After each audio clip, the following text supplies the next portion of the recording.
मंगल Dhillon channel एक ऐसा channel जो आपका जीवन बदल सकता है, जैसे अब तक बहुतों का जीवन बदल चुका है। मंगल ढिल्लोन चैनल। नमस्कार, आदाब, सत श्री अकाल। धन गुरु नानक, धन गुरु रामदास जी महाराज, धन निरंकार, धन गुरु गोबिंद सिंह जी महाराज, धन श्री गुरु ग्रंथ साहब जी महाराज, धन बाबा श्री चंद जी महाराज, धन गुरु पिता ओंकारा जी महाराज। गुरु प्रेमियों, मुकम्मल आजादी क्या है? अक्सर हम लोग ये नारे सुनते हैं। बहुत से लोग, बहुत बड़ी भीड़ जोर जोर से ये नारे लगाती है कि हमें मुकम्मल आजादी चाहिए। आमतौर पे जिन लोगों को लगता है, जिन प्रांतों को, जिन देश के लोगों को लगता है कि वो गुलाम है या उनको उनके पूरे हक नहीं मिले हैं, तो वो इस तरह के नारे लगाते हैं। आप लोगों ने अक्सर टेलीविजन पे या वीडियोस में, यूट्यूब पे उनको सुना होगा। लेकिन वास्तव में मुकम्मल आजादी क्या है? हम लोग तो एक भ्रमजाल में फंसे हुए हैं इस संसार में। क्योंकि मैं पहले ही कह चुका हूं कि जिनको मुकम्मल आजादी मिल जाती है, बड़े बड़े शहनशाह, मैंने अकबर बादशाह का रोल किया था, नंगे पांव चल के गए थे अपनी महारानियों के साथ में सलीम शाह चिश्ती की दरगाह पे। तब सलीम हुआ था, मांगने गए थे भीख। एक शहनशाह हिंदुस्तान का भीख मांगने गया था एक फकीर के पास। तो मुकम्मल आजादी क्या है, ये अगर आम आदमी की बात समझ में आ जाए, हम लोगों की बात समझ में आ जाए, तो हमारा जीवन आसान हो जाएगा। फिर हमें वो सतही आजादी नहीं चाहिए, हमको तो अल्टीमेट आजादी, जो मुकम्मल, वास्तव में मुकम्मल आजादी है। हमको ये जो भ्रम है, ये जो माया जाल है, जो मकड़ जाल है हमारे चारों तरफ, हम उसमें फंसे हुए हैं। और हमारे भ्रष्ट सियासतदानों के पीछे लग के हम आजादी के नारे लगाने लगते हैं कि हमको मुकम्मल आजादी चाहिए। कई जगह ये जेन्युइन भी हो सकती है, लेकिन मैं उसको सतही मुकम्मल आजादी मानता हूं। क्योंकि ये ऐसा ही होता है कि जैसे हम अंग्रेजों के गुलाम थे, तो वहां से हम आजाद हुए तो अपनों के गुलाम हो गए। पहले गोरे अंग्रेजों के गुलाम थे, अब भूरे और काले अंग्रेजों के गुलाम हैं। हमारे भाग्य में मतलब यही लिखा है, कोई ना कोई सत्ताधारी, कोई ना कोई बाहुबली क्रिमिनल सत्ता हथिया लेता है। आप दुनिया भर में देखिए जरा हाल क्या है। वेस्ट में थोड़ा सा अलग है मामला, लेकिन ज्यादातर अगर एशिया में आप देखें तो यही सिलसिला है। खैर, कमोबेश ऐसा ही आपको देखने को मिलेगा। तो हमको मुकम्मल आजादी की कोशिश करनी चाहिए। जो वास्तविक मुकम्मल आजादी है वो है कि जब हम वो जो 5 बिखादी हैं, वो जो 5 हमारे अंदर बैठे हुए हैं, काम, क्रोध, लोभ, मोह, अहंकार, उनकी दास्ता, उनकी गुलामी सबसे बड़ी भयानक गुलामी है। वो जो बादशाह है, वो जो राजा बना बैठा है, वो भी इनका गुलाम है। अब उसको आयरनी ये है, विडंबना ये कि उसको मालूम ही नहीं है कि वो भी गुलाम है, मन का गुलाम है, इन वासनाओं का, इन कामनाओं का गुलाम है, लेकिन वो अपने आप को बादशाह समझ रहा है। और महापुरुषों का फरमान है, तपो राज और राजो नरक। उसने तप किया होगा कहीं किसी जन्म में, और वो लग गया क्यों में, तो उसको समय आ गया, तो उसको राज मिल गया। वरना आप हमारे राजनेताओं की अगर हरकतें देखें, उनकी करतूतें देखें, उनके कर्म देखें, जिस तरह की हरकतें वो करते हैं, जो फैसले लेते हैं, जैसे जिस तरह से वो राज को चलाते हैं, राजपाट को, तो योग्यता तो दिखाई देती नहीं है। ब्यूरोक्रेट चलाते हैं, लेकिन ज्यादातर अनपढ़ लोग, क्रिमिनल लोग आपको देखने को मिलेंगे। और उनके फैसले कितने गलत होते हैं और कैसे वो देश का बंटाधार करते हैं, ये हम सबके सामने है, हम देख सकते हैं। तो तप होता है। कई बार ऐसा भी होता है कि हमने जो गुनाह किए हैं, हमने जो पाप कर्म किए हैं, हमको सजा देने के लिए वो हम में से ही किसी को चुनता है। हमसे ही चुनवाता है और हमारे ही सर पे बैठा देता है और फिर कहता भुगतो। फिर हम त्राहिमाम करते हैं, लेकिन वो हमारी करतूतों की वजह से हमको ही सजा देने के लिए ईश्वर ने चुना होता है कि ये बेहतर रहेगा इनको दंड देने के लिए। लेकिन वो तो वो हमारे अपने ही कर्म है, हमारी अपनी ही करतूतें, हमारे अपने ही पाप हैं। तो एक तो ये है कि चाहे वो राजा है, एक तो सब मन से हारे हुए हैं और अपनी वासनाओं की, अपनी इच्छाओं की जो 5 हैं बेखादी खतरनाक शत्रु हमारे अंदर बैठे हुए, उनके गुलाम हैं सभी लोग, दास हैं। उनको भ्रम हो सकता है कि वो आजाद हैं, लेकिन वो गुलाम हैं। तो मुकम्मल आजादी, लोग जिहाद करते हैं, कुर्बानी देते हैं। कुर्बानी क्या है? इच्छाओं की कुर्बानी, कामनाओं की कुर्बानी। जो चीज आपको सबसे ज्यादा पसंद है, जिसके बिना आप रह नहीं सकते, उसकी कुर्बानी। जो खाना हो, कुछ भी हो, कपड़ा हो, कोई गाड़ी हो, जो भी चीज आपकी मतलब आपको बहुत उम्दा लगती है, उसकी कुर्बानी आप दें। लेकिन कुर्बानी के लोगों ने अलग अलग मीनिंग निकाल लिए हैं, वो इसे इस्तेमाल करते हैं, ये उनका अपना नजरिया है। इसलिए जिहाद है, जिहाद चारों तरफ आप दुनिया में देखें, हमारे मुस्लिम कंट्रीज में देखें क्या हालात हैं, अफगानिस्तान में देखें क्या हालात हैं, इराक में देखिए क्या हुआ, सीरिया में देखिए, तो वो जिहाद कहते हैं उसको। पाकिस्तान में देखिए सुनने को मिलता है अक्सर ये लफ्ज़ हमको, जिहाद। तो वास्तव में तो जिहाद अंदर की है। ये जो 5 हैं, जिहाद तो इनके खिलाफ हमें करनी चाहिए। और जब हम इनको परास्त कर लेंगे, इन 5 को, तो मुकम्मल आजादी मिलेगी। उस आजादी का कोई मुकाबला नहीं है। अगर हम कोशिश करें, क्योंकि वो जो युद्ध करना है, जाको हर रंग लागो इस जग में, सो कहिए तय सूरा। असल योद्धा, असल शूरवीर तो वो है जो उस हरि के, उस अल्लाह, उस वाहिगुरु, उस गॉड के रंग में रंगा गया, जिसके हाथ में उसके नाम का शस्त्र आ गया और उसे उस शस्त्र को इस्तेमाल करना आ गया। वो असली योद्धा है। फिर वो उस शस्त्र के दम पे इन 5 को परास्त करेगा और मन को जीत लेगा। तो अगर आप देखें हमारे अंदर गौर से, आत्मा है, दिमाग है, मस्तिष्क है, मन है, और ये 5 हैं, और एक चेतना है। ये जो बातें कर रहा है, ये चेतना है। और उनको, अगर आप, मैं गलत हो सकता हूं, लेकिन उनको पोजीशन देने की बात करें तो दिमाग पिता की तरह काम करता है, आत्मा मां की तरह काम करती है, मन बेटे की तरह काम करता है। अब कैसा मन है? वो दिमाग और उस आत्मा से कैसी संतान पैदा हुई? जैसी आत्मा होगी, जैसा दिमाग होगा, जैसे कर्म, प्रारब्ध और भाग्य होगा, उसके हिसाब से मन होगा। शांत, नेक या क्रिमिनल, उच्छृंखल, रोदन करने वाला, खुराफात करने वाला। तो जैसे मैं बार बार ये कहता रहता हूं कि संतान ही सबसे बड़े सुख का कारण है और संतान ही सबसे बड़े दुख का कारण है, इसी तरह से मन है।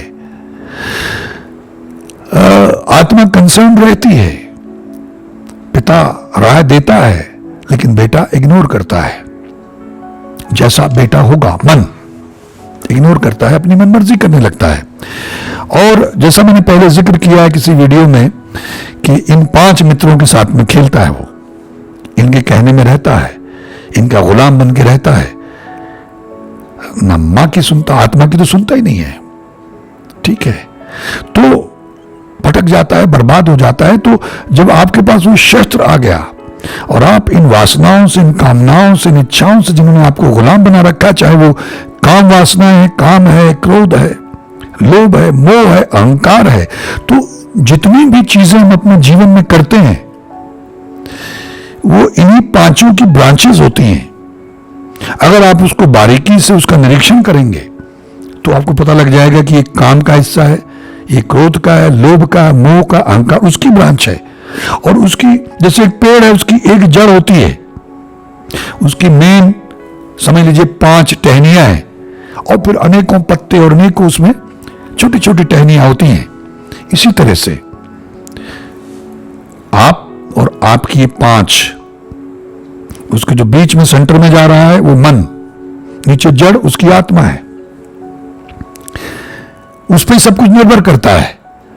लेकिन वो इतनी सारी डायमेंशंस हैं, इतना मकड़ जाल है, तो उसमें मन उलझ जाता, जकड़ जाता है।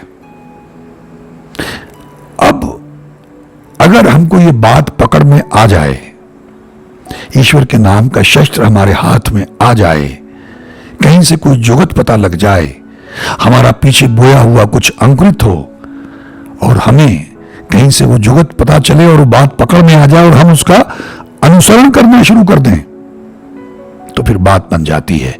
फिर हम अग्रसर हो जाते हैं, फिर हमें संघर्ष करना पड़ता है। जैसे मुकम्मल आजादी के लिए कितना संघर्ष होता है, जो संसारिक मुकम्मल आजादी की लोग बात करते हैं, कितनी जाने जाती हैं, हथियारबंद मूवमेंट्स होती हैं, कितने लोग मरते हैं, कितना गोला बारूद, कितने लोगों की मदद लेनी पड़ती है, कितने लोग जेलों में जाते हैं, कितने लोगों को बमों से उड़ा दिया जाता है, क्या कुछ होता है। और सालों साल चलती है, ऐसा नहीं है कि थोड़ी देर चली। ये मैं संसारिक मुकम्मल आजादी की बात कर रहा हूं, उसमें कितना संघर्ष, कितना त्याग और कितना नुकसान, कितनी चुनौतियां, ये हम सब देख रहे हैं। और फिर भी कोई गारंटी नहीं है कि मुकम्मल आजादी मिल जाए, लेकिन लोग हटते नहीं है। कितने नौजवान मरते हैं उसमें, कितने लोगों को सजाएं होती हैं, कितना तशद्दुद होता है, सजाएं मिलती है, और कितना टॉर्चर करते हैं उनको, ये तो हम सब जानते हैं। लेकिन आप क्या समझते हैं कि जो मुकम्मल आजादी है वो बिना संघर्ष के मिल जाएगी? तो जो हम लोगों ने उस मुकम्मल आजाद, पहली बात तो लोगों को मालूम ही नहीं है, मुकम्मल आजादी का एहसास ही नहीं है, वो तो इसी आजादी को मुकम्मल आजादी समझे बैठे हैं। लेकिन उस आजादी के बाद भी आप गुलामी ही हैं, आपको मुकम्मल आजादी फिर भी नहीं मिलेगी। मुकम्मल आजादी तो अल्टीमेट वही आजादी है कि आप अपनी वासनाओं, अपनी इच्छाओं, अपनी कामनाओं से मुक्ति पालें, मन को जीत लें। मन जीते जग जीत। तो पहले तो आपको इन 5 को परास्त करना होगा, शिकस्त देनी होगी, ध्वस्त करना होगा, काबू में करना होगा, या उनका वध करना होगा, उन्हें मारना होगा। शस्त्र ईश्वर अल्लाह वाहिगुरु गॉड का नाम, उससे बड़ा कोई शस्त्र नहीं। जैसे हम शास्त्रों में, पुराणों में, या जो कथाएं हमको देखने को मिलती हैं, तो उसमें देखते हैं कि दधीची जी के हड्डी से वो वज्र बनेगा जिससे वध हो सकता है, या फला जगह जाके वो चीज आप लेके आएंगे, उससे चीज बनेगी तो जाके कहीं उसका वध होगा। तो इसी तरह से अगर हम ये विधि जान लें कि जो ईश्वर के नाम का जो शस्त्र है, जो ब्रह्मास्त्र है, धीरे धीरे वो तैयार होगा। जपने से, सुनने से ये शुरुआत है। रात को रिपीट पे लगा के सुनने से, अचेतन को सुनाने से, नाक रगड़ के माफिया मांगने से, उसका धन्यवाद करते रहने से, ग्रेटिट्यूड, पुण्यदान करते रहने से, दया करने से, निरंतर उसकी याद में रहने से, उसका नाम जपने से, प्रायश्चित करने से, नेक बनने से, सदाचारी बनने से, धीरे धीरे वो शस्त्र, ब्रह्मास्त्र, हरिनाम का, अल्लाह वाहिगुरु गॉड के नाम का तैयार भी हो जाएगा, आपके हाथ में भी आ जाएगा, और आपको आपके अंदर से ही उसको चलाने की गाइडेंस भी मिलनी शुरू हो जाएगी। क्योंकि जो वो शस्त्र आपको थमाएगा, वो आपको गाइड भी करेगा इसको चलाना कैसे है। ये अल्टीमेट ब्रह्मास्त्र है। जैसे टेररिस्ट के हाथ में, आतंकवादियों के हाथ में, या किसी निकम्मे मुल्क के हाथ में अगर मान लीजिए न्यूक्लियर वेपन्स आ जाएं, तो बड़ी चिंता होती है संसार में कि भाई ये चला ना दें, क्योंकि आवेश में आके वो चला देंगे। तो जब आपके पास शक्ति आती है तो उतनी ही बड़ी जिम्मेदारी भी आती है। अब इससे अभिप्राय मेरा यह है कि कई बार लोगों के पास वाक सिद्धियां तो चलाने लगते हैं, वो श्राप देने लगते हैं, उल्टा सीधा लोगों के बारे में बोलने लगते हैं। इसलिए हमको पहले तो उस शस्त्र के लायक होना है, न्यूक्लियर पावर के लायक होना, यानी वो जो अल्टीमेट ब्रह्मास्त्र है उसको हैंडल करने के लायक होना है। इसलिए निरंतर नाम जपना, जो जप तप की बात होती है, इसलिए वो ज्यादा जरूरी है। वरना तो हैंडल नहीं कर पाएंगे, उसका दुरुपयोग कर सकते हैं, वो दूसरों के लिए भी घातक है, हमारे लिए भी घातक है। हमारे उत्थान की जगह हमारा पतन हो सकता है, बहुत लोगों का हुआ है। तो इसलिए ये जो मेहनत है, जो संघर्ष है, ये उससे कहीं ज्यादा बड़ा संघर्ष है, ये उससे कहीं ज्यादा बड़ी जिहाद है, ये उससे कहीं ज्यादा बड़ी कुर्बानी है। जो आमतौर पे हम बकरे की कुर्बानी देते हैं या और कुर्बानियां देते रहते हैं लोग, उससे कहीं ज्यादा बड़ी कुर्बानी है वो चीजें जो आपको बहुत लालायित करती हैं, उनकी कुर्बानी, वासनाओं की, इच्छाओं की, कामनाओं की, और ये जो 5 इनकी जो ब्रांचेस हैं उनसे जो निकलती हैं, उन सबको आपने शिकस्त देनी है, उनका वध करना है। लेकिन होगा हरिनाम से। तो हरिनाम का शस्त्र पहले तो हमने हासिल करना है, ब्रह्मास्त्र हमने हासिल करना है, फिर उसको चलाना कैसे, उसकी विधि, practice makes a man perfect. तो ये एक प्रोसेस है, और उसके बाद संघर्ष, युद्ध। तो ये 3 स्टेजेस हैं। एक स्टेज में तो आपने उसको हासिल करना है, तो जपना है, सुनना है, निरंतर सुनना है, तप करना है, ध्यान लगाना है, पहले बोल के सुनना है जो आप खुद करें, ठीक है। फिर आपने रात को रिपीट पे लगाना, जो मैं बार बार ये कहता रहता हूं, ये सारी विधियां हैं, 10 डिवाइन कैप्सूल्स हमने डाले हुए हैं। तो ये प्रोसेस है उस ब्रह्मास्त्र को अक्वायर करने का, हासिल करने का। और जब आ गया तो फिर आगे आप जपते रहेंगे, ध्यान लगाएंगे, सूरत, शब्द सूरत का सुमेल होगा, तो फिर आपको अंदर से ही गाइडेंस मिलेगी कि इसको चलाना कैसे है। आपने अपने अंदर वो धीरज, वो बर्दाश्त का मादा, वो कुव्वत पैदा करनी है, वो जब्त पैदा करना है कि आप बात बात पे बिखर ना जाएं, बिगड़ ना जाएं, आवेश में ना जाएं, क्रोधित ना हो जाएं। नहीं, वो संयम, वो धीरज, फिर वो तप कर करके, साथ के वो संघर्ष कर करके आपने उस लेवल पे आना है। तो आपको हासिल हो गया, अब उसको चलाना कैसे और कहां चलाना है। तो पहले तो आपका इनसे युद्ध होना है।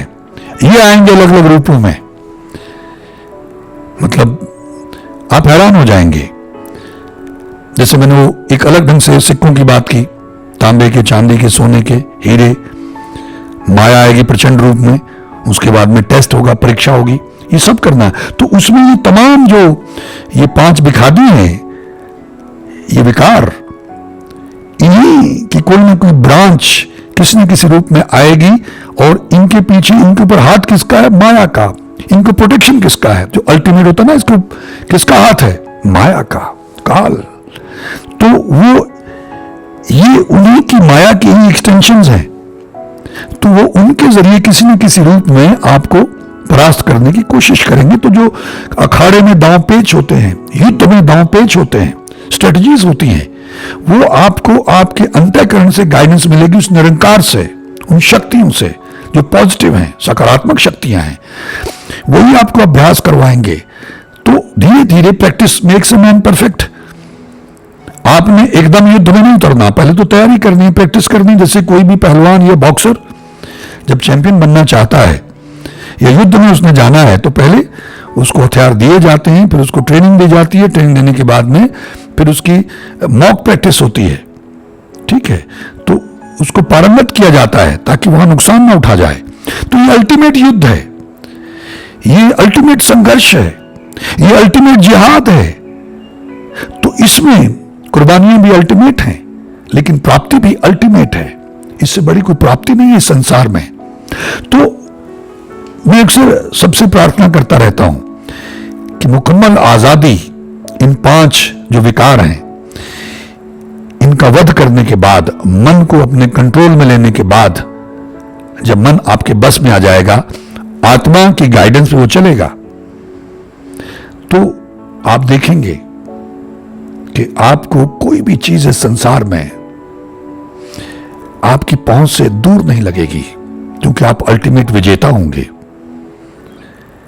अल्टीमेट योद्धा होंगे। हरिनाम का रंग चढ़ा हुआ होगा। जैसे कल्पना करते हैं कि अगर खालसा रहा जाता है तो वो जो गुरु के खालसे हैं, जो संत योद्धा हैं, संत भी हैं और योद्धा भी हैं, तो वो जो सारी सुविधाएं एक इंसान को मिलनी चाहिए, इंसाफ मिलना चाहिए, बराबरी का दर्जा मिलना चाहिए, उसकी सुनवाई होनी चाहिए, उसको जो कुछ भी चाहिए वो उपलब्ध होना चाहिए, कोई अन्याय नहीं होना चाहिए, उस तरह की स्थिति में आप पहुंच जाएंगे। तो वो है अल्टीमेट आजादी, मुकम्मल आजादी, लेकिन अल्टीमेट संघर्ष के बाद मिलेगी। जो अंदर है वो अंदर ही आपको संघर्ष करना है, बाहर किसी को नजर नहीं आएगा। रोजाना होता भी है, जो लोग अभ्यास करते हैं, प्रैक्टिस करते हैं, उनका संघर्ष होता है रोज। उसमें इस तरह के शस्त्र नहीं चलते हैं जो सांसारिक युद्धों में इस्तेमाल की जाती मिसाइलें, tank, long range, short range और गन्स वगैरह और बम्स वगैरह इस्तेमाल होते हैं। यहां अदृश्य लेवल पे, सूक्ष्म लेवल पे सब कुछ चलता है। तो अगर आप चाहते हैं कि हमारे पास वो ब्रह्मास्त्र हो, अल्लाह, वाहिगुरु, ईश्वर, गॉड के नाम का, और हम अल्टीमेट योद्धा, अल्टीमेट विजेता बन के निकलें और मुकम्मल आजादी के साथ, यानी जीते जी मुक्त होकर यहां से जाएं, तो फिर अपने इन शत्रुओं को पहचानें। मन की स्थिति क्या है, आत्मा की क्या है, चेतना की क्या है। ये जो बातें कर रहा है ये चेतना है, ये इनके सबके बीच में है। मन अपनी ताक में रहता है, ठीक है, ये जैसे सूत्रधार होता है, इस तरह से चेतना। और वो 5 विखादी, 5 विकार, वो शत्रु हैं और बहुत जबरदस्त हैं, और उनको प्रोटेक्शन है काल और माया की। बहुत जबरदस्त मामला है और उस पर युग का प्रभाव है। ये थे तब भी, सतयुग, द्वापर, त्रेता में भी थे, लेकिन ये इतने पावरफुल, इतने ताकतवर नहीं रहे होंगे। धीरे धीरे ये ताकतवर होते रहे और इस युग में आके ये मोस्ट पावरफुल हैं, बहुत ज्यादा शक्तिशाली हैं। इसीलिए इंसान कमजोर पड़ गया इनके सामने और इंसान इनके हाथों में खिलौना बना हुआ है। भगवान का स्थान पैसे ने ले लिया है। आदमी पैसे के लिए भगवान का भी सौदा कर देता है, एक सेकंड के लिए सोचता नहीं है। आप पैसा दो, कुछ भी करवा लो। भगवान तो नाम की बात हो गई, कहने की बातें हो गई। तो इसलिए सोचिएगा, बैठ के चिंतन करिए, चिंता मत किया करें कि कैसे मुकम्मल आजादी मिले, कैसे ईश्वर के नाम का ब्रह्मास्त्र हमारे हाथ में आए, कैसे उसको चलाना सीखें, कैसे वो धीरज, वो संयम हमको मिले, वो योग्यता, वो काबिलियत, वो दृष्टि हमें मिले कि हम उसका इस्तेमाल कर सकें और किस जुगत से इन 5 सबसे बड़े विखादियों, शत्रुओं को, जिनके पीछे भयंकर माया, प्रचंड माया की ताकत है, इनको शिकस्त दिया जाए। इसलिए मैं ये प्रार्थना करने का प्रयास कर रहा हूं। ईश्वर कृपा करके, दया करके मुझे बुलवा रहे हैं कि इसको हल्के में मत लें। ये अल्टीमेट युद्ध है, ये अल्टीमेट प्राप्ति है, ये अल्टीमेट संघर्ष है। हां, असंभव नहीं है, मुश्किल है, जटिल है, विषम है, लेकिन असंभव नहीं है। बहुत लोगों ने हासिल किया, मैं पहले भी एक वीडियो में कह चुका हूं। तो उन्होंने हासिल किया तो हम भी कर सकते हैं। हमने तो उस ईश्वर से ही मदद मांगनी है, उसी से माफिया मांगनी है। रास्ता बार बार गुरु नानक देव जी महाराज की टेक्निक, जैसे मैं कह चुका हूं पहले भी, कि हजारों मील का रास्ता है, लाखों मील का, लेकिन टॉर्च आपके पास अंधेरा है, तो जितनी दूर दिखाई देता उतनी दूर तो चले ना। तो अभी से आप कहेंगे सब कुछ मुझे मिल जाए, इनसे मैं कैसे लड़ूंगा, शस्त्र नहीं। आप सुनना शुरू करें, उसके बाद धीरे जैसे से आगे चलेंगे, आगे रास्ता दिखाई देगा। ईश्वर आपका मार्गदर्शन करेंगे। जब आप प्रार्थना करेंगे तो ईश्वरीय शक्तियां, ईश्वर स्वयं आपका मार्गदर्शन करेंगे। आप हैरान होते चले जाएंगे। एक इंसान के बस की बात नहीं है कि वो उसको पाले, वो तो खुद ही कृपा करता है, दयालु है, हम उसके अंश है, हमारी आत्मा उसकी अंश है, और ये हमारा अधिकार है कि आत्मा ने परमात्मा होना है, बूंद में समंदर होना है, ये हमारा हक है। लेकिन हम ऑब्लिवियन हैं, हम भ्रमजाल में ऐसे फंसे हुए कि हम भटक गए हैं, हमें ख्याल ही नहीं है, एहसास ही नहीं। ज्यादातर 99% लोगों को आप देखिए, दुनिया का जरा किरदार, लोगों के हालात, लोगों की मानसिकता, लोगों की दिनचर्या जरा देखिए आप। और उनसे ईश्वर की अध्यात्म की जरा बातें करके देखिए, खास करके जो हायर स्टेट ऑफ सोसाइटी है उनसे जरा बातें करके देखिए, जो अपने आप को बहुत पढ़े लिखे विद्वान और सोफिस्टिकेटेड समझते हैं, तो उनको ये बातें बड़ी दकियानूसी और अजीब लगेंगी। ठीक है, बड़ा मतलब उनकी शक्लें देखने वाली होती हैं। तो ये भाग्य की बात है, कर्म प्रारब्ध की बात है। जो सुन पा रहे हैं, मैं बोल पा रहा हूं, ईश्वर बुला रहे हैं, और जो इसको पकड़ पा रहे हैं और जिनकी ये बात समझ में आ गई है, जिन्होंने पकड़ लिया इसको और जो इसका अनुसरण करने का प्रयास करेंगे, उन बातों को याद रखेंगे, उस बातों को ध्यान में रखते हुए आगे बढ़ने की कोशिश करेंगे, उतनी मेहनत करेंगे, उतना संघर्ष करने के लिए तैयार हो जाएंगे। ये संदेश उनके लिए था, बाकियों के लिए नहीं। कुछ के तो ये ऊपर से निकल गया होगा और कुछ कहेंगे अरे हाँ भाई, सुनने के लिए तो बातें ठीक है लेकिन बड़ा मुश्किल है। बहुत कम लोग होंगे जो तय करेंगे, जिनके भाग्य में होगा, जो इसका अनुसरण करने का प्रयास करेंगे। और जो प्रयास करेंगे, ये संदेश ईश्वर की तरफ से उनके लिए था। मैं एक माध्यम मात्र हूं। ईश्वर ने बहुत कृपा की तो मुझे माध्यम बना के यहाँ बैठाया और उनके लिए संदेश दिलवाया। आप सबका बहुत बहुत धन्यवाद। ईश्वर हम सबका भला करे, दया करे, मेहर करे। नमस्कार, जय हिंद, जय भारत। धन गुरु नानक, धन निरंकार, धन गुरु रामदास जी महाराज, धन गुरु गोविंद सिंह जी महाराज, धन श्री गुरु ग्रंथ साहब जी महाराज, धन बाबा श्री चंद जी महाराज, धन गुरु पिता ओंकारा जी महाराज। मंगल ढिल्लोन चैनल एक ऐसा चैनल जो आपका जीवन बदल सकता है, जैसे अब तक बहुतों का जीवन बदल चुका है। मंगल ढिल्लोन चैनल।